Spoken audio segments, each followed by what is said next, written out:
Program vaksinasi COVID-19 merupakan salah satu cara untuk mengatasi pandemi yang masih berlangsung hingga kini. Sebenarnya, sistem kekebalan tubuh terhadap suatu penyakit bisa terbentuk secara alami saat seseorang terpapar virus atau bakteri. Namun infeksi virus corona memiliki resiko kematian dan daya tular yang tinggi sehingga diperlukan cara lain untuk membentuk sistem kekebalan tubuh yaitu dengan vaksinasi. Nah, apakah setelah kita divaksinasi masih perlu asupan khusus untuk meningkatkan efektivitas vaksin? Berdasarkan studi yang diterbitkan jurnal Advanced Social Science, ada sejumlah makanan dan minuman yang layak dihindari usai vaksinasi.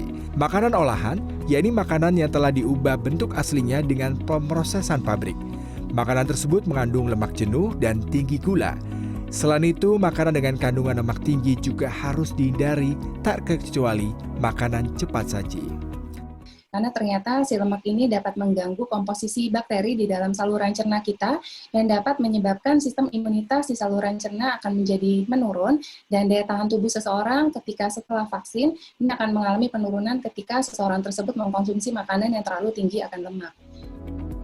Anda yang gemar minum minuman berenergi juga termasuk yang harus membatasi konsumsi produk ini. Karena minuman berenergi membebani kelenjar adrenal dan bersifat adiktif. Minuman berenergi juga mengandung gula tinggi.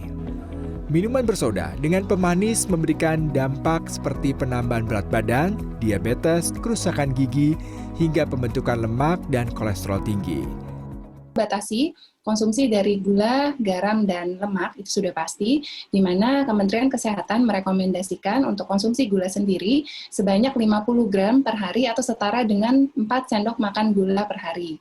Nah, kurangi atau batasi konsumsi makanan dan minuman manis terlalu berlebihan, karena ternyata makanan dan minuman manis termasuk minuman bersoda, itu dapat menurunkan sistem kekebalan tubuh kita yang dapat mengganggu sistem daya tahan tubuh kita di dalam melawan berbagai infeksi bakteri maupun virus.